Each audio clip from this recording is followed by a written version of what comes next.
नमस्कार मित्रांनो, स्वागत आहे तुमचं ऑल इन वन मराठी या आपल्या मायबोली भाषेतील यूट्यूब चॅनलमध्ये. मित्रांनो, चॅनलवर नवीन असाल तर आता चॅनलला सबस्क्राईब करून घ्या अशाच नवनवीन व्हिडिओसाठी. तर चला मित्रांनो, व्हिडिओला सुरुवात करायच्या अगोदर आपण जाणून घेऊया आधीच्या व्हिडिओमध्ये तुम्हाला दिलेल्या प्रश्नाचं योग्य उत्तर. तर काय होता प्रश्न? घटक राज्यातील महाधिवक्ता यांची नेमणूक कोण करतात?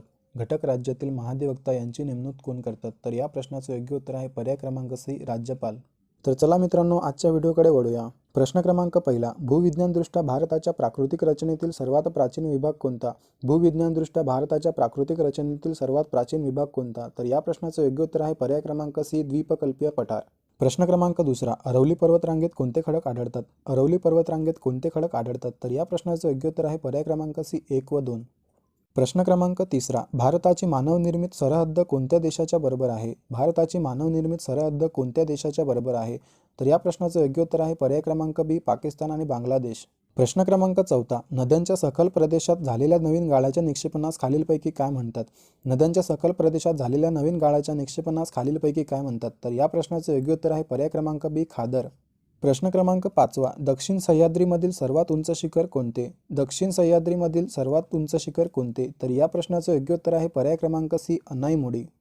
प्रश्न क्रमांक सहावा, पांबर बेट कोणत्या दोन देशांच्या दरम्यान आहे? पांबर बेट कोणत्या दोन देशांच्या दरम्यान आहे? तर या प्रश्नाचं योग्य उत्तर आहे पर्याय क्रमांक सी, भारत व श्रीलंका. प्रश्न क्रमांक सातवा, भारताचा सर्वात लहान केंद्रशासित प्रदेश कोणता? भारताचा सर्वात लहान केंद्रशासित प्रदेश कोणता? तर या प्रश्नाचं योग्य उत्तर आहे पर्याय क्रमांक सी, लक्षद्वीप. प्रश्न क्रमांक आठवा, हिमालय पर्वतरांगांचा गाभा खालीलपैकी कोणत्या खडकांनी बनलेला आहे? हिमालय पर्वतरांगांचा गाभा खालीलपैकी कोणत्या खडकांनी बनलेला आहे? तर या प्रश्नाचं योग्य उत्तर आहे पर्याय क्रमांक ए, कनाष्म खडक. प्रश्न क्रमांक नववा, पीरपंजल रांग व धौलाधार रांगांचा समावेश हिमालयाच्या कोणत्या पर्वत श्रेणीमध्ये आहे? पीरपंजल रांग व धौलाधार रांगांचा समावेश हिमालयाच्या कोणत्या पर्वत श्रेणीमध्ये आहे? तर या प्रश्नाचं योग्य उत्तर आहे पर्याय क्रमांक बी, लघु हिमालय. प्रश्न क्रमांक 10वा, हैदराबाद हे शहर कोणत्या नदीवर वसलेले आहे? हैदराबाद हे शहर कोणत्या नदीवर वसलेले आहे? तर या प्रश्नाचं योग्य उत्तर आहे पर्याय क्रमांक बी, मुसी. प्रश्न क्रमांक 11वा, महाराष्ट्राच्या ईशान्येस कोणत्या डोंगररांगा आहेत? महाराष्ट्राच्या ईशान्येस कोणत्या डोंगररांगा आहेत? तर या प्रश्नाचं योग्य उत्तर आहे पर्याय क्रमांक डी, दरकेसा टेकड्या. प्रश्न क्रमांक 12वा, 1 HP म्हणजे किती वॅट? 1 HP म्हणजे किती वॅट? तर या प्रश्नाचं योग्य उत्तर आहे पर्याय क्रमांक ए, 746 वॅट. प्रश्न क्रमांक 13वा, गोबर गॅसचा प्रमुख घटक कोणता आहे? गोबर गॅसचा प्रमुख घटक कोणता आहे? तर या प्रश्नाचं योग्य उत्तर आहे पर्याय क्रमांक ए, मिथेन.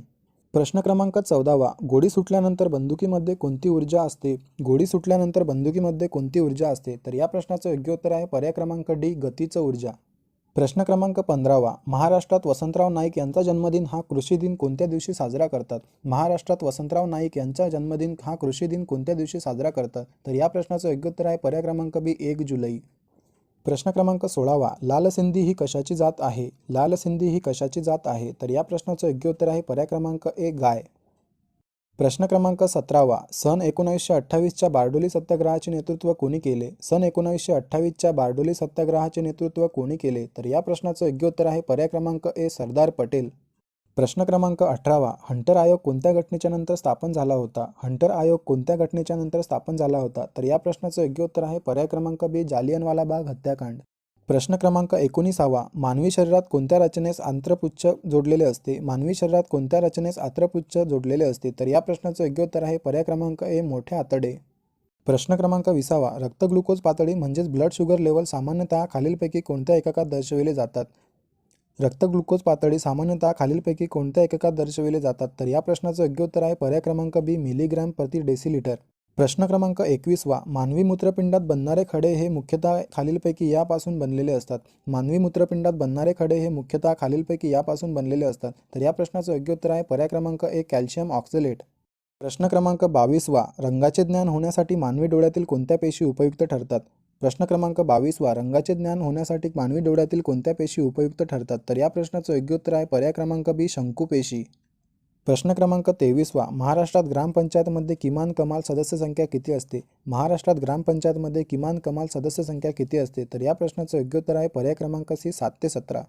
प्रश्न क्रमांक 24वा, जिल्हा परिषदेचा मुख्य प्रशासकीय अधिकारी कोण असतो? जिल्हा परिषदेचा मुख्य प्रशासकीय अधिकारी कोण असतो? तर या प्रश्नाचं योग्य उत्तर आहे पर्याय क्रमांक सी, मुख्य कार्यकारी अधिकारी. प्रश्न क्रमांक 25वा, चंपारण्यामधील शेतकऱ्यांचा उठाव कशाशी संबंधित होता? चंपारण्यामधील शेतकऱ्यांचा उठाव कशाशी संबंधित होता? तर या प्रश्नाचं योग्य उत्तर आहे पर्याय क्रमांक डी, नीड.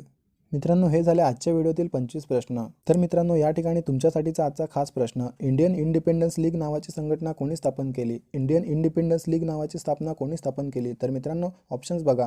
पर्याय क्रमांक ए सुभाषचंद्र बोस, पर्याय क्रमांक बी श्यामजी कृष्ण वर्मा, पर्याय क्रमांक सी रासबिहारी बोस, पर्याय क्रमांक डी दादाभाई नौरोजी.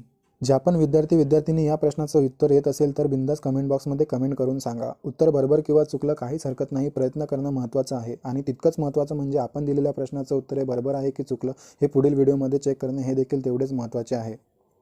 तर मित्रांनो, कसा वाटला तुम्हाला आजचा व्हिडिओ आवडल्यास लाईक करा, कमेंट्स करा आणि चॅनलला सबस्क्राईब करा अशाच नवनवीन व्हिडिओसाठी. तर मित्रांनो, चला भेटूया पुढील व्हिडिओमध्ये.